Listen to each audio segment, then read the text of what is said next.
Que vérifier avant le début des travaux? 1. L'obtention des autorisations. 2. La délivrance et la validité du permis de construire. Le PC est périmé si la construction n'a pas débuté dans les 2 ans à compter de la décision d'accorder le permis. 3. La publicité du PC sur le terrain qui doit être et demeurer visible pendant la durée totale du chantier.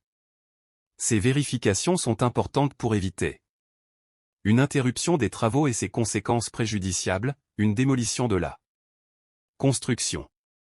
Ordre de service. Qu'est-ce qu'un ordre de service? C'est un ordre donné au titulaire par le maître d'œuvre pour exécuter les travaux ou en modifier les conditions d'exécution. Il s'impose à l'entrepreneur, celui-ci doit s'y conformer mais a la possibilité de présenter des réserves. Qui est l'auteur ou l'émetteur de l'O.S? Il émane du maître d'œuvre, qui agit pour le compte du représentant du pouvoir adjudicateur. Quelle est la forme d'un ordre de service? Les ordres de service sont écrits.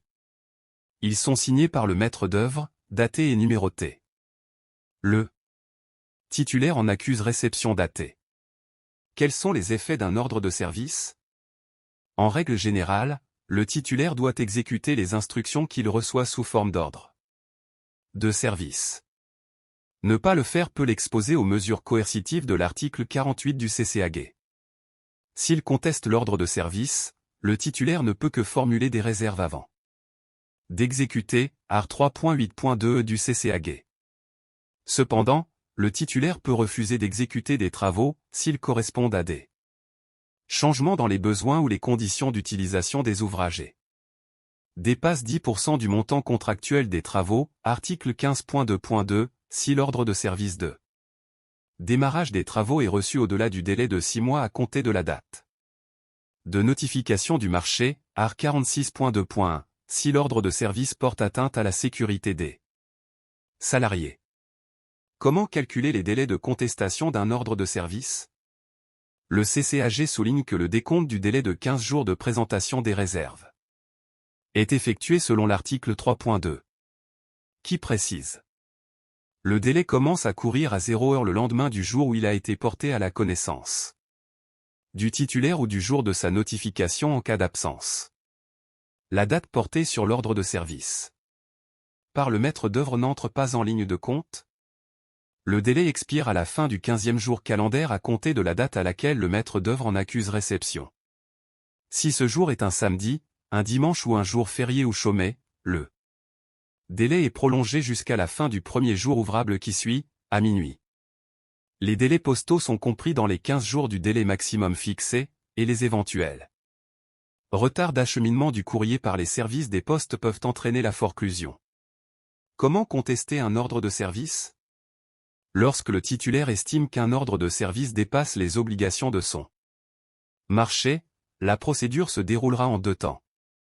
Le titulaire retournera immédiatement au maître d'œuvre un exemplaire signé de l'ordre de service sur lequel il aura indiqué la date et la mention manuscrite, signée avec réserve au-dessus de sa signature.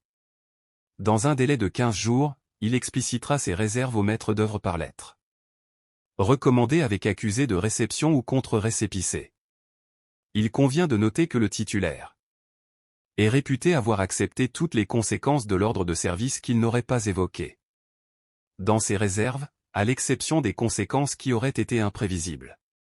Si le titulaire ne le fait pas dans ce délai, il ne pourra plus le faire ultérieurement. Avenant. Qu'est-ce qu'un avenant?